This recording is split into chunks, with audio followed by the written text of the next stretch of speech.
안녕하세요. 저는 지방에 거주하고 있는 40대 초반 유부녀입니다. 2살 아래 남편이랑은 같은 계열에 종사하고 있는 동료이기도 하고요. 연애 2년 후 결혼 5년 차를 향해 가니 벌써 7년이란 세월을 함께 했네요. 그 덕에 시댁 식구들하고도 7년이란 세월을 함께 했고 말이죠. 연애 때부터 남편의 가족들 간섭이 정말 말도 못하게 심했습니다. 저희 부부가 서울에서 대학 나오고 직장 다니느라 지방 사시는 시댁 식구들과 만날 일은 없었으나 전화통화로 거의 매일같이 안부를 주고받았던 것 같아요. 남들은 시어머니만 유난이라고 하는데 저희 집 같은 경우에는 남편의 여동생인 시누이가 시어머니만큼이나 오빠 사랑이 대단해서 자주 연락을 하며 저하고도 억지로 통화를 나누려 하는 편이었죠. 주로 나누는 얘기는 서울에 뭐가 유행이라느니 어디가 맛집이라느니 라고 하면서 저한테 대신 사다 줄 수 있냐는 부탁에 관한 것이었고요. 저나 남편이나 서로 고소득을 버는 직종에 속하는 사람들이어서 돈을 많이 버는 만큼이나 일이 정말 바쁜 사람들이었습니다. 천만다행으로 같은 직장에 다니고 있어서 직장 내에서 데이트를 해가며 시간을 쪼개 서로의 얼굴을 보며 사는 중이었었죠. 하지만 그 바쁜 시기서부터 저하고도 꼭 통화를 해보고 싶다며 전화를 바꾸게 하던 시댁 식구들이 버거웠습니다. 한동안은 저를 정말 예뻐라하고 친가족처럼 여겨주셔서 애정 표현을 해주시는 거라고 생각했는데요. 제가 친근하게 여기고 가까이 다가가려고 하면 할수록 제 지갑은 텅텅 비더라고요. 뭘 자꾸 사달라고 하고 맛집까지 찾아가 줄까지 서서는 포장한 음식을 시누이한테 보내주는 등 제가 할애하는 시간도 많아졌고요. 그러다 보니 저도 스스로 호구짓을 하고 있다는 생각에 시댁 식구들을 멀리하고자 했습니다. 한동안은 시댁 식구들 때문에 남편하고 결혼도 하지 않으려고 했었네요. 하지만 모든 걱정을 감수하고서 제가 이 남자랑 결혼을 했습니다. 둘 다 함께 벌어들이는 소득이 컸고 함께 누릴 수 있는 것들이 너무 많았거든요. 함께 돈 걱정 없이 가정도 이룰 수 있었는데 시댁 식구들 때문에 포기를 하자는 게 너무 아까웠거든요. 헤어지기 싫어하는 남편의 모습도 제 마음을 약해지게 했었고요. 그래서 전 이게 다 힘든 여정이 될 거라는 걸 너무 잘 알았지만 결국 남편과 함께 사는 쪽을 택했답니다.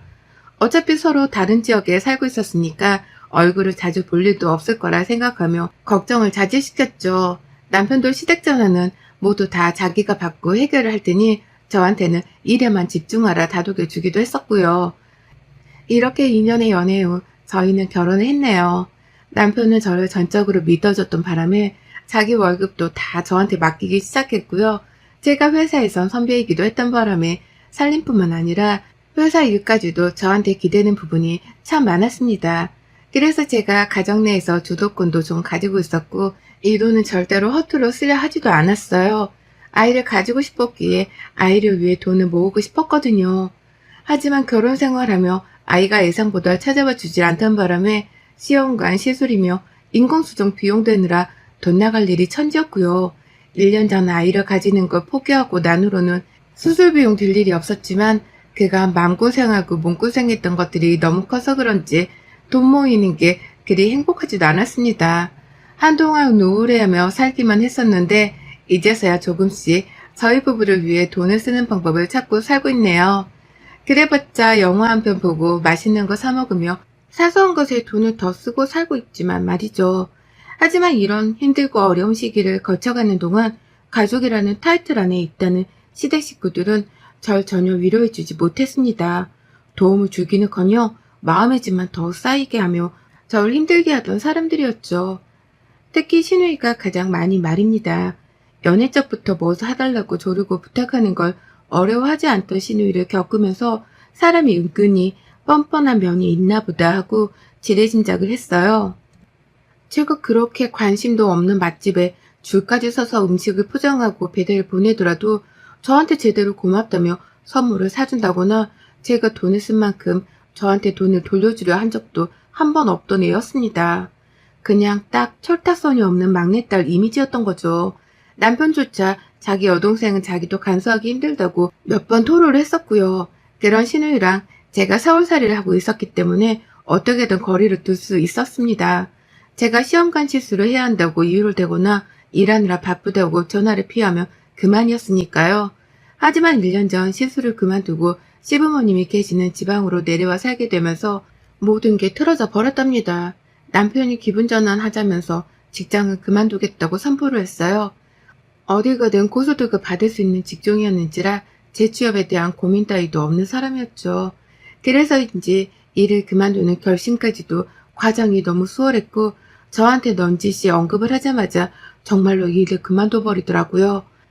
그렇게 저는 정신을 차리고 보니 남편을 따라 직장을 그만뒀었고 잠깐 남편이랑 여기저기 여행을 하고 난 후 집까지 처분하고는 지방으로 내려왔답니다. 시부모님이랑 결혼한 시누이가 살고 있는 지역으로 말이죠. 당연히 한 지역에 산다는 게 가장 내키지 않았으나 다른 지역보다 제가 재취업하기도 수월했고 저희 친정도 그 주변에 있었기 때문에 다른 선택의 여지가 없었습니다. 그렇게 전 호랑이 소굴에 제 발로 들어가고야 말았네요. 가까이 살기 시작하면서 예상했던 대로 여러 가지 문제들이 일어나기 시작했어요. 시댁에 자주 불려간다거나 시부모님을 밖에서 만나 왕래를 더 많이 해야 하는 건 당연했고요. 가장 걱정이었던 시누이를 이젠 얼굴까지 마주본 채로 대화를 나눠야 한다는 것이었죠. 저희 집에 와서는 서울에서 건너온 옷이냐며 요즘 세상에 서울물이 어떻네 하며 제 물건에 손대는 건 일도 아니었습니다. 서울은 역시 다르다. 내 진짜 서울함 가서 옷 한번 지대로 사보고 싶은디. 라고 하며 이미 이 말을 한 채로 옷장을 열어보고 있었습니다. 누가 봐도 자기한테 옷 한 벌 좀 공짜로 달라는 표정과 말투로 제 앞에서 남의 옷들을 막 뒤져보는데 제가 무슨 말을 하더라도 멈출 기세를 보이지 않더라고요. 그러니 저는 또 얼떨결에 그런 시누이를 달랜다고 그럼 하나 가져가세요. 라고 말을 해야 했고 그러면 시누이는 기다렸다는 듯이 옷 한 벌을 챙겨갔어요. 저희 집에 있는 인테리어 소품을 보더라도 이게 뭐고 어디서 이런 거 사오는 긴데? 라고 하면서 또 신기해 죽겠다며 몇 시간이고 그 소품 얘기를 하더라고요. 집에 갈 때까지 저런 걸 나도 사보고 싶다며 저런 게 있었으면 좋겠다며 말을 하는데 제가 그냥 넘어갈 수가 없어서 또 소품을 줘버리기도 했어요. 시부모님까지 옆에 계시는데 끝까지 안 주겠다고 할 수도 없는 노릇이었고요. 시누이의 말에 머리를 부여잡고 눈치를 주던 남편과는 달리 시부모님은 그저 막내딸이 아양을 부리는 걸로만 바라보며 예뻐라 하고 계셨던 바람에 제가 시누를 혼내킬 수도 없던 노릇이었습니다. 부모가 예버릇을 더럽게 들여놓는 바람에 시누가 저렇게 눈치 없고 줏대 없이 커버렸다고만 생각을 했죠. 이제와 누구 탓을 할 수도 없는 노릇이었기에 제가 그냥 더러운 똥 한 번 밟았다고 생각을 하고는 져줄 수밖에요. 그렇게 전 지방에 내려와 조금 숨을 틔워보려 하다가 이러다간 시누이를 매일 마주봐야겠다 싶은 불안감에 서둘러 재취업을 했습니다. 직장 생활을 하고 좀 정상적인 사람들을 만나고 나서야 제 마음도 조금씩 진정이 되어갔고요. 그럼에도 불구하고 잊을만 하면 저를 찾고 뭐가 가지고 싶다며 사달라는 말을 꺼내는 거지 같은 시누이 때문에 머리가 어질어질했어요. 제가 사는 지방도 대도시고 서울에는 웬만한 건 다 있다고 해도 무방한 세련된 곳인데 도대체 왜 때문에 시누이가 저렇게 서울 동경을 하며 저를 괴롭히는지 이해할 수 없었습니다. 사람이 덜 배워서 저러나 싶은 생각까지 들며 시누이를 향한 오만 오해들이 쌓여가는 중이었네요. 그러다 전 제 손으로 제 발등을 짚곤 뒤늦게 후회를 하고 말았어요. 지난달 저희 시누이 생일이 있었어요. 같은 지역에 살면서는 시누이 생일을 처음 맞이한 것이었습니다. 아니나 다를까 시누이는 자기 생일인데도 불구하고 저한테 전화를 해선 내 생일 선물 뭐 사줄 끼고? 라며 먼저 묻더라고요. 살다 선물 뭐 줄지에 대해 요구하는 사람은 처음 봤었고 그래서 말문이 막혔지만 뭘 갖고 싶냐고 일단 묻기는 했답니다. 보나마나 시부모님이랑 같이 밥까지 먹어야 할 게 뻔한데 제가 선물 몇 푼을 가지고서 막말을 던질 필요는 없었으니까요. 그런데 시누이가 그러더라고요. 반길 땡땡 브랜드 목걸이를 가지고 싶다고 말이죠. 까딱하면 몇백은 우습게 깨지는 그 브랜드를 시누이가 정확히 짚어가면서 목걸이를 사달라는 거예요. 말 하나 더듬지 않고서는 당당하게 말이죠. 제가 월급을 받으면 세금을 떼고서도 700만 원을 우습게 버는 사람입니다. 그런 저조차도 그딴 사치는 몇 년에 한 번을 할 뿐 대다수의 제 보석들은 저렴한 브랜드에서 대신 사곤 했어요. 그런데 신우이가 방글땡땡 브랜드를 언급하며 자기한테 사달라고 하니 기가 막혀 말도 안 나왔죠. 그만한 지출은 내 가족도 아닌 고작 신우이한테 쓰고 싶은 마음도 하나 없었고요. 하지만 그날부로 저는 신우이로부터 목걸이를 사달란 회유 비슷한 소리를 매일같이 들어야 했습니다. 생일이 다가오니 나 이제 목걸이 받는 기가 곧. 나 진짜 그거 가지고 싶었대. 라고 하면서 이미 제가 목걸이를 사주기로 했다는 걸 기정사실로 하고서는 여기저기 사람들한테 말을 전하더라고요. 시부모님 앞에서도 그리고 남편 앞에서도 언니 고마워요. 네, 잘 쓸게요. 라고 하면서 이미 선물을 사준 사람한테 말하듯 고맙다는 인사까지 전했답니다. 뭐 하나 가지고 싶으면 물고 늘어지는 성질머리가 정말 진상 중의 진상이었고 동물로 치면 거머리나 다름이 없었어요. 스스로 쪽팔리는 줄도 모르는지 제 앞에서 자존심 있고 모고를 다 내려놓곤 이 난리를 떠는데 아유 정말 까딱했다가는 신우이한테 말려서 목걸이를 정말 사주겠더라고요. 하지만 반전은 없었습니다. 생일 전전날에 급기야 카톡 프사까지 방글땡땡 브랜드의 목걸이로 바꿔놓고서는 미리 감사라는 카톡명을 적어놓는 신우이를 보며 전 어거지로 신우이한테 목걸이를 사줬네요. 비싼 건 절대 사줄 마음도 없었고 저렴한 것도 200만 원이 넘어가길래 정말 울며 겨자 먹기로 그 200만 원이 넘는 걸 샀어요.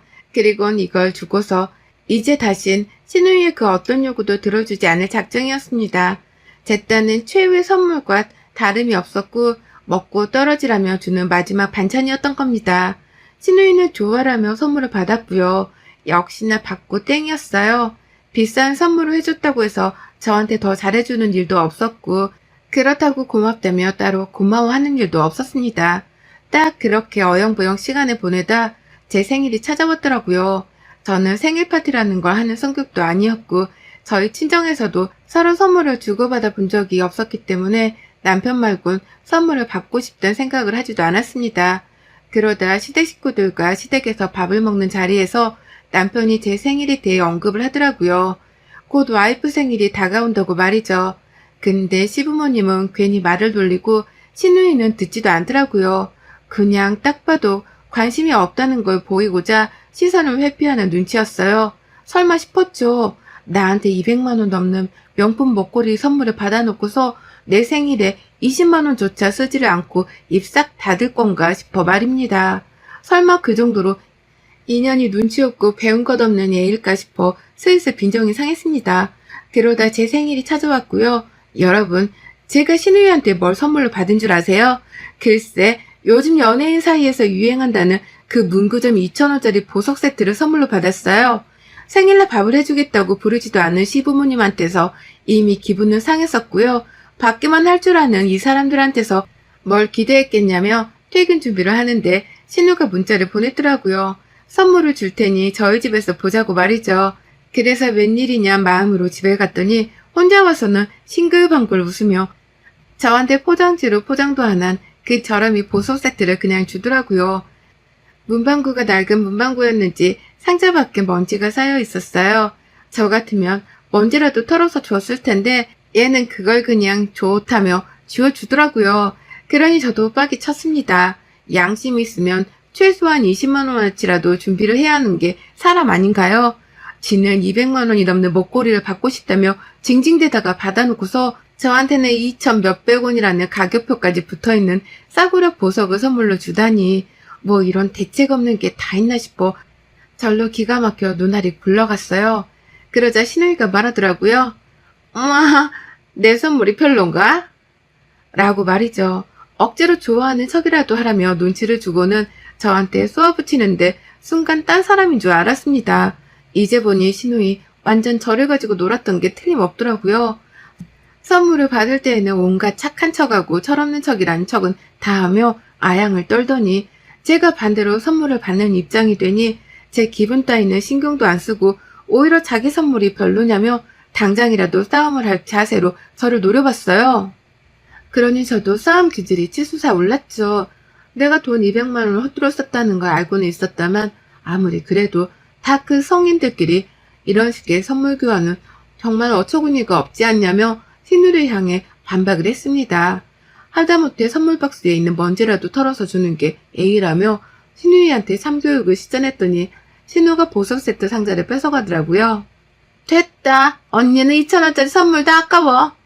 라고 하면서 말이죠. 전 이 말에 머리가 확 돌아버렸어요. 주제 파악 못하고 비아냥대는 신우이에게 너한테도 200만원짜리 목걸이는 뒤지게 아까워 이거 사. 라는 말과 함께 신우이의 목덜미를 낚아채버렸어요. 신우이가 저한테 싸구려 보석을 선물해주며 자기는 제가 선물한 몇백짜리 명품 목걸이를 차고 왔더라고요. 이게 사람 빡치게 만들려고 일부러 이 목걸이를 착용하고 왔나 싶어 저도 눈이 돌아간 거죠. 바로 신우이의 머리채를 흔들어 제낀 후 목덜미까지 낚아챘고요. 그와 동시에 목걸이를 빼앗겠다면서 아주 발버둥을 쳤습니다. 목덜미를 잡으며 머리채도 뜯었고 정신 못 차리는 신우이를 결국 정강이까지 걷어차버려서는 바닥에 꿀려버렸어요. 남편은 이러다 제가 사람 하나 등신 만들겠다 싶었던지 서둘러 저를 말리려고 했지만 저는 남편에게 외쳤죠. 내가 이 목걸이를 빼앗기 전까지는 절대로 이 싸움을 멈출 생각이 없으니까 당신도 나를 돕든지 아님 저녁 왼종일 싸우는 거 구경만 하든지 알아서 해. 라고 말이죠. 남편은 길게 생각하지도 않았습니다. 잠깐 망설이긴 했어요. 아무래도 제 여동생이 저한테 얻어맞고 있다 보니 남편도 쉽사리 행동이 옮겨지지 않은 듯 보였습니다. 하지만 자기가 생각해도 마누라 생일에 먼지 묻은 몇천원짜리 싸구려 선물을 들고 나타난 여동생이 괘씸했던지 바로 저를 거들겠다면서 제 옆에 서더라고요. 그리고는 무릎 꿇고 있던 제 여동생의 두 팔을 뒤에서 잡아 확 고정해버렸어요. 그러니 신우이는 바닥에 꿀려진 채로 팔까지 잡혀서는 정말 옴짝달싹 움직이지도 못했고요. 급기야 화가 난 저한테 머리채를 심하게 잡혀서는 목까지 고정이 돼선 굳은 사람 마냥 저를 올려다보기만 할 뿐이었습니다. 그쯤부터 신우이도 겁을 먹기 시작한 건지 반항을 제대로 하지 못했고 오히려 저를 올려다보는데 눈가가 촉촉해지기까지 시작했어요. 저는 그런 신우이를 보며 불쌍해하기는커녕 이번에 제대로 참교육을 시켜줘서 더는 무식한 건방을 떨지 못하게 만들어줘야겠다는 다짐을 했고 그 다짐을 실행해야겠다며 신우이 머리채를 더욱 꽉 쥐어 움켜잡았습니다. 그리고는 제 두 손으로 직접 선물을 줬던 그 방글땡땡 목걸이를 빼내는 것에 성공했죠. 이럴 거면 처음부터 사주지 말걸 하는 뼈저린 후회를 뒤늦게 한 번 더 했어요. 내가 왜 자진해서 호구짓을 해서는 신우 건방을 생일날에까지 봐야 했나 하며 스스로도 많이 자책을 했습니다. 하지만 신우이한테 참교육을 하기에 아직 늦지는 않았다 싶었고요. 저는 신우 목덜미에서 목걸이를 빼앗자마자 부엌으로 달려가서는 물병을 들고 나왔어요. 마시려고 놔둔 보리차가 담긴 물병이었는데요. 그 물병의 뚜껑을 열어버리자마자 그 안에 든 무려 2리터짜리의 보리차를 신우이에게로 물사대기를 날려버렸답니다. 남편한테 팔이 붙잡혀 움직이지 못하던 신우이는 제가 부엌에서 물병을 들고 나올 적부터 안 된다고 몸을 흔들어가며 도망치러 발버둥을 쳤지만 속수무책으로 제가 날린 물사대기에 몇 초간 쉼도 없이 얻어맞아 버렸어요. 보리차는 하염없이 신우뺨을 때리고 바닥으로 흘러내렸고 신우이는 싸대기를 맞은가 동시에 온몸이 흠뻑 젖어서는 딱 보기 안쓰러울 지경의 꼴까지 되고야 말았답니다. 남편은 그제서야 제가 할 일을 다 했다고 생각을 한 건지 신우이를 놓아줬고 신우는 곧장 집을 나서지도 못한 채 그 자리에서 무릎을 꿇은 채로 울기 시작했어요. 한참을 울었습니다. 제 앞에서 목걸이를 참아 돌려달라는 소리도 못하고 그렇다고 자기가 가져온 싸구려 보석 세트를 가지라는 소리도 못한 채 바닥에 흥건한 보리차를 보면서 그저 울더라고요. 다 큰 여자애가 그러고 울고 있으니 저도 딱히 뭔 말을 해야 할지 모르겠었습니다. 일단 신우를 달래줄 마음도 없었고요. 목걸이를 돌려준 마음은 더더욱 없었어요. 시끄럽다고 오히려 우는 신우한테 물사대기 더 맞아볼래? 라며 물병을 치켜 세우니 신우가 벌벌 떨면서 그만 울겠다고 울음을 억지로 참더라고요. 그런 신우이한테는 바닥까지 흘린 물을 싹 다 치우고 가라며 친히 집안에 걸레까지 던져줬고요. 남편한테 뒷일을 맡기고선 저 혼자 안방으로 들어가 버렸답니다. 신우한테서 빼앗은 목걸이는 제 보석함에 고이고이 모셔놨고요. 이참에 나도 비싼 목걸이 좀 써보자며 그냥 목걸이는 제가 되팔지 않고 가지기로 했답니다. 그날 남편은 저 대신 여동생 시켜가며 거실 바닥에 있던 물을 싹 다 닦아냈고요. 네 언니 또 빡치기 전에 얼른 나가. 저 선물 들고. 라고 하면서 신우이를 집안에서 당장에 쫓아내 버렸답니다. 신우이는 지가 사온 그 싸구려 보석 세트를 챙겨 들고 나섰고요. 저한테 줄 선물을 사겠다고 동네 구멍까지 친히 찾아가서는 그 선물을 사왔을 생각을 하니 너무 괘씸했어요. 생각을 하면 할수록 분하고 억울해 죽겠었지만 제가 신우이한테 복수를 제대로 했다고 생각하니 더 이상 억울하진 않답니다. 신우가 부디 제대로 뉘우쳤길 바라며 이제 다시는 저한테 뭘 사달라고 부탁을 안 할 거란 확신이 드네요. 그 덕에 저도 지방살이하며 이제서야 불편했던 속마음이 조금은 누그러지는 것 같기도 하고요. 200만원짜리 선물에 2,000원짜리 선물로 화답을 했던 우리 신우, 그러게 맞을 짓을 작작 좀 하지 그랬니. 그래도 네 덕에 나까지 200만원짜리 목걸이를 걸어본다. 여러분의 생각은 댓글로 남겨주세요. 오늘 또 시청해주셔서 정말 감사합니다.